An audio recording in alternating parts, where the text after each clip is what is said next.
아멘. 오늘도 우리와 함께 하실 주님께 영광의 박수 올려드리도록 하겠습니다. 아멘. 졸리시죠? 네. 오늘 말씀을 나누기 전에 우리 부산, 특히 영도, 그 영도 앞바다의 짠내나는 이야기, 그 드라마를 살짝 먼저 꺼내보려 합니다. 벌써 1년이 넘었죠. 전 세계적으로 화제가 되었던 소설이자 드라마 파친코를 아마 아실 겁니다. 그 이야기의 시작이 바로 우리의 이 영도였습니다. 소설의 첫 문장이 어땠을까요? 영도에 늘 기쁜 일만 가득했으면 좋았겠지만 이렇게 시작이 됩니다. 역사가 우리를 망쳐놨지만 그래도 상관없다. 이 한 문장 속에서 일제강점기, 또 한국전쟁, 또 지독한 가난을 몸소 살아낸 우리네 부모님들, 또 지금 이 자리에 계신 여러분의 거친 숨소리가 담겨져 있습니다. 이 주인공 선자는 영도의 허름한 하숙집의 딸로 나옵니다. 그녀에게 역사는 교과서에 나오는 위인들의 이야기가 아니었죠. 그녀에게 인생이란 사랑하는 사람을 떠나보내야 했던 이별이고, 낯선 땅 오사카에서 김치 냄새 난다고 손가락질 받으면서도 그 자식들을 먹여 살리고자 했던 처절한 생존의 몸부림이었습니다. 아마도 그의 삶은 시대를 호령하는 영웅의 모습이기보다는 거대한 역사의 수레바퀴 아래 신음하였던 작고 초라한 조약돌이었습니다. 어쩌면 우리의 삶도 그와 같지 않을까 생각해 봅니다. 내가 꿈꾸던 인생은 이게 아닌데, 그런데 어느새 시대의 파도에 휘떠밀려서 정신없이 살다 보니 흰머리가 내려앉은 내 모습. 세상은 화려하게 빠르게 변해가는데 그 역사 속에 파묻혀 숨겨지는 내 인생, 보이지 않는 것 같은 서글픔이 밀려올 때가 있습니다. 하지만 오늘 이 말씀, 하나님께서 주시는 이 말씀을 통하여서 우리에게 주시는 하나님의 참된 의미, 또 미가 선지자의 외침과 예수님의 이 말씀을 통하여서 오늘 우리의 인생의 역사가 어떤 의미를 갖는지 다시 한번 함께 해석하기를 소망합니다. 먼저 말씀은 기원전 8세기 북이스라엘 또 남유다 미가 선지자가 서 있는 역사의 법정 가운데 함께 들어가 보길 소망합니다. 미가서 6장은 하나님께서 자신의 백성인 이스라엘을 상대로 소송을 제기하는 충격적인 장면과도 같습니다. 재판장이실 하나님께서 피고석에 앉은 이스라엘을 향해서 입을 여십니다. 그런데 그 목소리는 죄인을 심문하는 그런 날카로운 검사의 목소리가 아니라 집 나간 자식을 그리워하는 아버지의 눈물 젖은 목소리에 가깝습니다. 6장 3절에 내 백성아 내가 무엇으로 너를 괴롭게 하였느냐 너는 내게 증언하라. 당시에 이스라엘 백성들이 어떤 상태이기에 하나님을 향하여서 이렇게 등을 돌리고 있었을까요? 그들의 속사정을 보면 또 그들의 절망이 이해가 가기도 합니다. 당시 이스라엘은 북쪽 아수르 제국과 남쪽의 거대한 이집트 제국, 이 두 거대 세력 사이에 끼워진 샌드위치 신세였습니다. 아수르는 침범에 호려하고 또 이웃 애굽에는 조공을 바치느라 나라 곳간이 텅텅 비어갔습니다. 사회적으로도 빈익빈 부익부가 강해져서 가난한 자들은 부자들에게 겉옷까지 저당 잡히는 비참한 신세였습니다. 그들에게 역사는 잔인했던 거죠. 그들이 보기에 하나님은 침묵하고 계셨던 겁니다. 하나님이 살아계셨다면 왜 이 모양 이 꼴입니까? 우리 민족은 강대국의 먹잇감밖에 되지 않았습니다. 정이 땅에 떨어졌습니다 라는 한탄소리. 그들은 자신들의 역사의 주인공이 아니라 강대국들이 벌이는 거대한 도박판의 희생양이라고 생각했습니다. 마치 빠친코 기계 앞에 구슬처럼 어디로 떨어질지 모를 그런 불안한 운명인 거죠.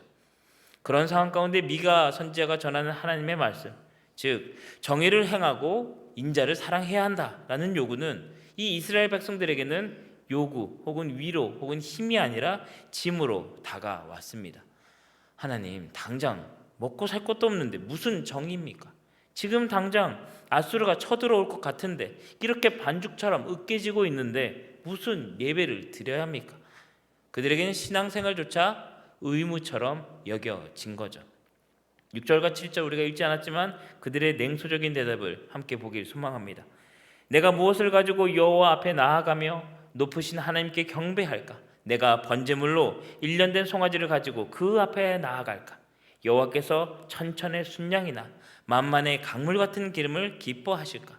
내 허물을 위하여 내 마다들을 내 영혼의 죄로 말미암아 내 몸의 열매를 드릴까? 라고 호소합니다. 한마디로 이렇게 대답하는 거죠. 주님, 내가 뭘 더 바칠까요? 1년 된 송아지, 천천의 순양, 만만의 강물 같은 기름, 아니면 내 마다들까지 바쳐야 하나님은 시원하시겠습니까? 이것은 예배가 아닙니다. 이것은 삶의 무게에 짓눌린 자의 비명인 거죠. 그들은 지금 눈앞에 있는 고난이라는 흙덜미에 완전히 매몰되어 있습니다. 빛도 보이지 않고 또 빛이 없으니 과거에 하나님이 베푸셨던 구원의 기억조차 캄캄하게 지운 것입니다. 하나님은 5절에 너는 모압 왕 발락이 꾀한 일을 기억하라 라고 말씀합니다. 과거 광야 시절 보이지 않는 곳에서 저주를 축복으로 바꾸셨던 그 놀라운 역사를 상기시키려 하십니다. 하지만 이스라엘 백성은 기억하지 못했던 거죠. 현실의 고통이 과거의 은혜를 삼켜버리는 문제. 그들은 자신들이 하나님의 선택받은 백성, 이 정체성을 잃어버렸고 잊어버렸고 이제 역사 속에 파묻힐 거다라고 체념했습니다. 거대한 제국 앞에 티끌처럼 무가치하게 느껴지는 그 무력감. 이게 지금 이스라엘 백성들이 경험하던 가장 깊은 영적인 어둠이었습니다. 이 파친코라는 드라마, 소설에서도 이런 정서가 흐릅니다. 일본의 오사카로 넘어갔던 선자가 조선인이라는 이유만으로 멸시를 당했죠. 일본인들은 조선인을 보면 코를 막고 지나갔습니다. 선자는 생각합니다. 우리는 마치 흙 묻은 감자 같다. 아무리 깨끗이 씻으려 해도 흙 냄새가 나는, 아무리 노력해도 주류로 들어갈 수 없었던 그런 존재다라는 자괴감이었습니다. 아마도 이스라엘 백성들도 이 감자 같은 심정이 아니었을까요? 우리는 아수르의 발밑에 채이는 돌멩이다, 감자다, 뿌리다. 어느 누구도 우리를 밝혀낼 수 없다. 하나님도 우리를 잊으셨다. 이것이 바로 큰 절망의 상황이었습니다. 그런데 이스라엘의 한숨과 같은 상황이 지금 우리의 마음에도 계속 울려 퍼지는 이유는 무엇일까요? 지금 이 자리에 계신 우리 모두의 삶도 그들과 닮아 있기 때문입니다. 우리 부산 참 환대의 도시요, 따뜻한 도시요, 또 역동적인 도시이지만 동시에 그만큼 많은 눈물이 배어 있는 땅입니다. 여기 계신 분들 중에도 많은 분들께서 선자와 같은 삶을 살아오셨습니다. 전쟁통에 피난 보따리를 싸고 이 영도다리 위에서 가족을 기다려본 기억, 보릿고개를 넘어가기 위하여서 험한 일을 마다하지 않았던 일들, 70년대, 80년대 산업화의 현장에서 기계 부속품처럼 밤낮 없이 일했던 기억들이 있습니다. 또 1997년 IMF라는 거대한 파도가 덮쳤을 때는 평생 일군 직장도 또 사업도 하루아침에 무너지는 것들을 지켜봐야 했습니다. 그렇게 열심히 살았고 죽을 힘을 다해 살아왔습니다. 그런데 지금 우리의 손에 남아있는 것은 무엇일까요? 거울을 보면 주름 많은 얼굴뿐입니다. 자녀들은 취업난과 결혼 문제로 허덕이고 사회는 계속 우리를 향해서 꼰대라고 부르기도 합니다. 뉴스를 틀면 또 어떨까요? 세상의 거대 자본 때문에, 권력 때문에 우리는 어디로 돌아간지 모르고 교회 역시도 세상의 조롱거리가 된 것 같아 마음이 참 많이 위축됩니다. 그럴 때 우리 마음속에 드는 생각이 바로 이 숨겨지는 것 같은 매몰감입니다.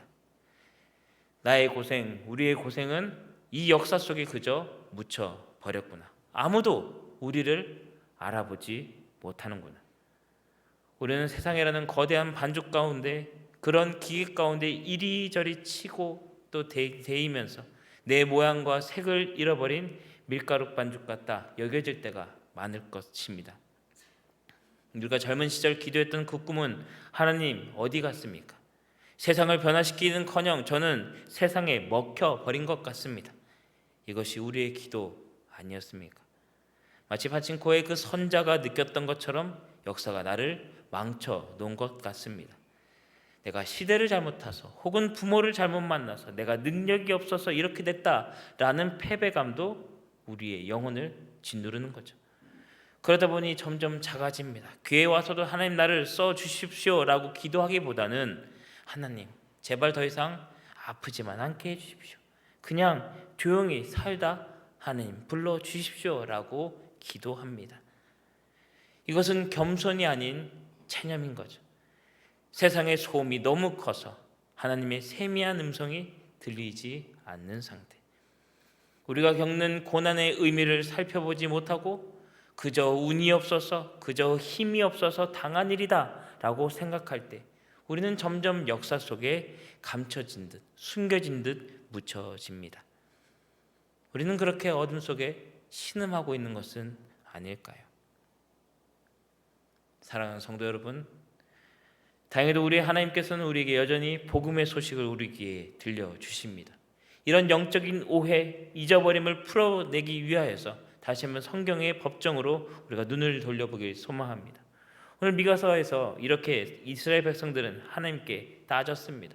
우리가 얼마나 더 바쳐야 만족하시겠습니까? 우리를 얼마나 쥐어짜야 하는 상황입니까? 라고 말이죠. 이런 억울한 불평 앞에 하나님께서는 어떻게 반응하셨습니까? 놀랍게도 하나님은 번개로 그들을 치지 않으셨습니다. 대신 그들의 닫혀진 귀, 닫혀진 눈을 뜨게 할 하나의 기억을 소환하십니다. 우리 미가서 6장 5절을 우리 함께 읽어보도록 하겠습니다. 내 백성아, 너는 모압 왕 발락이 꾀한 것과 보올의 아들 발람이 그에게 대답한 것을 기억하며 시딤에서부터 길갈까지의 일을 기억하라. 그리하면 나 여호와가 공의롭게 행한 일을 알리라 하실 것이니라. 아멘. 하나님께서는 왜 하필 이 수많은 역사 중에 발락과 발람의 사건을 꺼내셨을까요?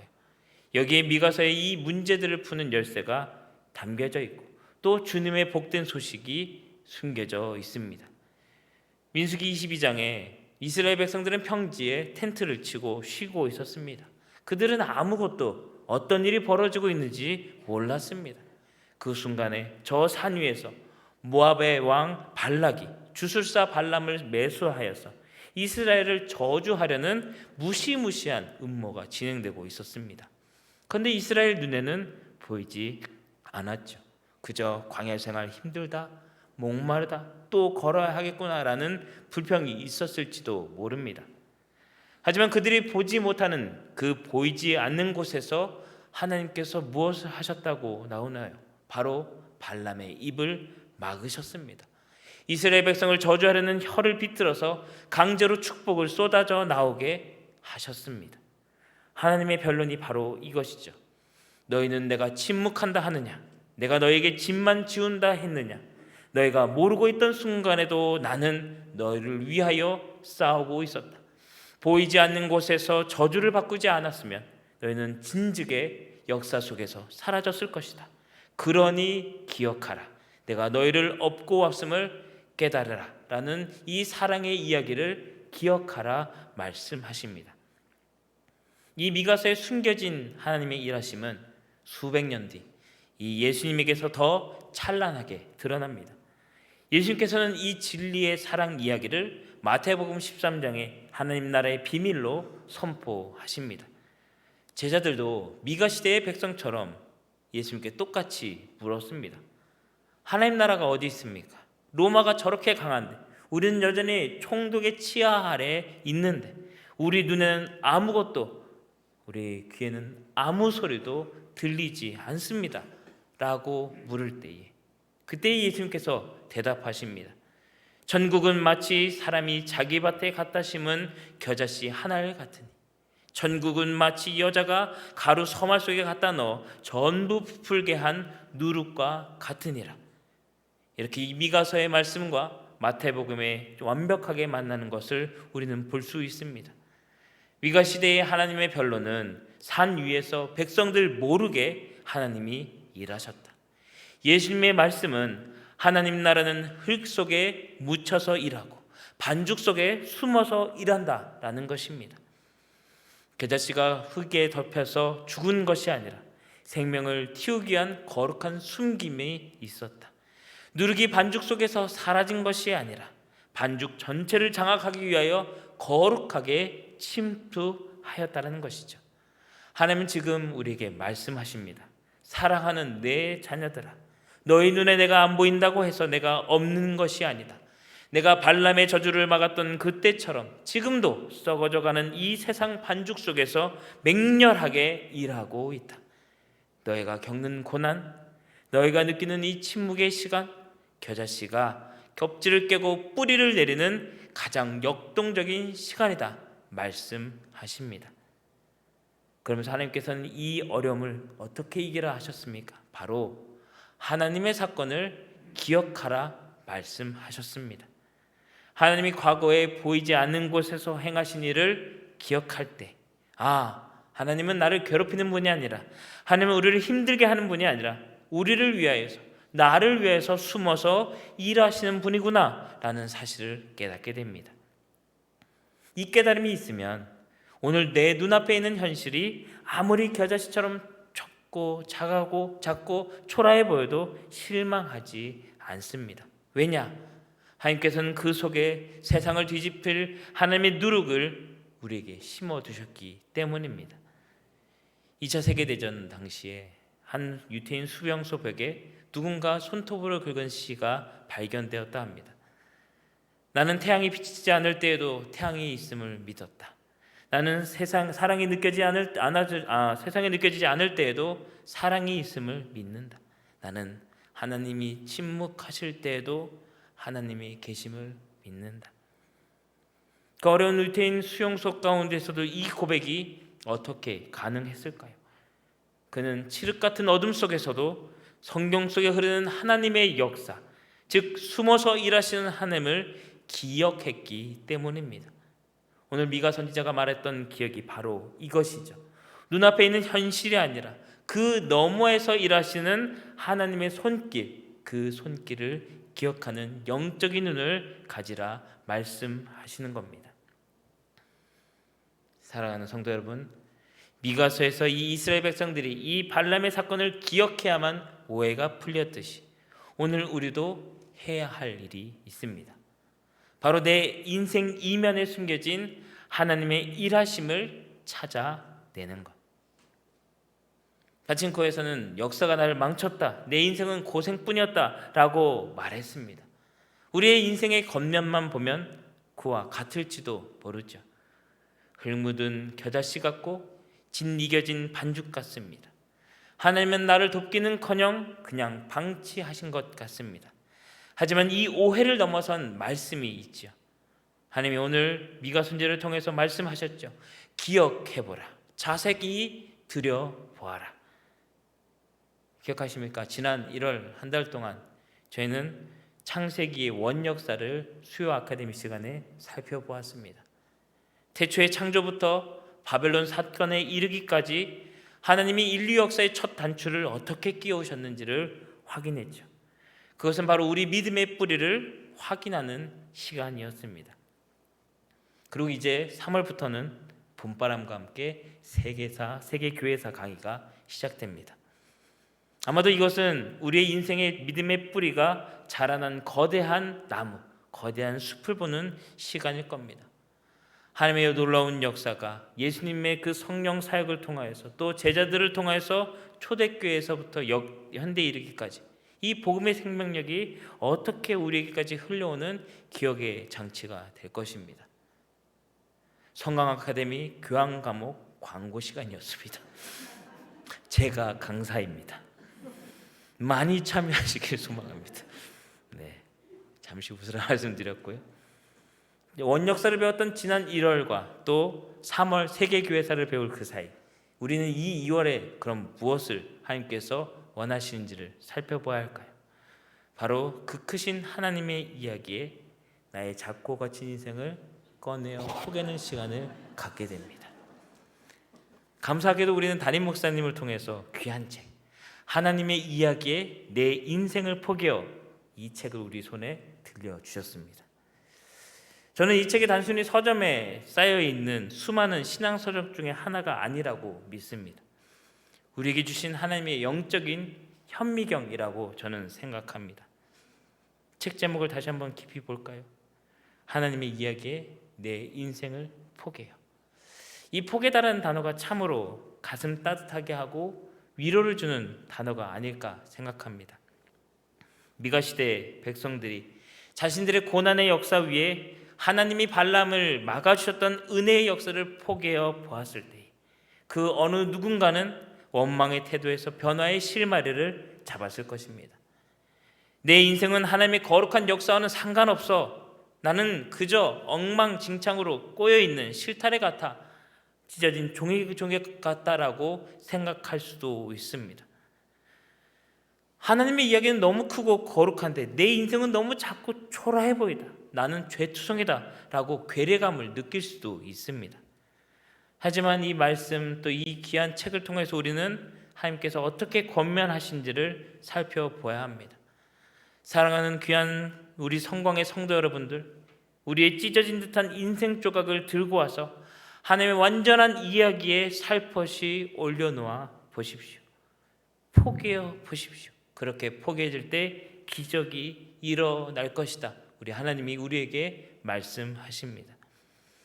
도무지 이해할 수 없었던 나의 가난, 우리의 어려움들, 이스라엘의 광야 훈련 이야기가 포기해지면 그것은 거룩한 연단으로 해석됩니다. 사람들이 우리를 배신하고 눈물 흘리게 했던 그 이야기들이 십자가의 고난과 포기해지면 부활을 위한 씨앗이요 믿음의 온전한 포석이 재해석됩니다. 내 인생만 따로 놓고 보면 삼류 비극 같았는데 하나님의 역사 위에 포기해 놓으면 얼마나 아름다운 구원의 드라마가 되는 것인지요. 이것이 바로 누르기 반죽과 하나 되어 그 모든 전부를 부풀게 하는 신비가 되는 것입니다. 사랑하는 성도 여러분, 우리의 매일은 그냥 흘려보내는 날들이 절대 아닙니다. 주의 말씀, 주님께서 주시는 이야기들, 이 모든 말씀들을 가이드북 삼아서 우리의 지난 30년, 우리의 지난 50년, 지난 70년의 인생을 하나님의 말씀 위에 꼼꼼히 포개보는 거룩한 맞춤의 시간이 되는 것입니다. 돋보기를 들고 거룩하게 자세히 들여다보길 소망합니다. 그때 내가 영도다리 밑에서 눈물을 흘렸을 때에 그저 운이 좋아 산 것이 아니었구나.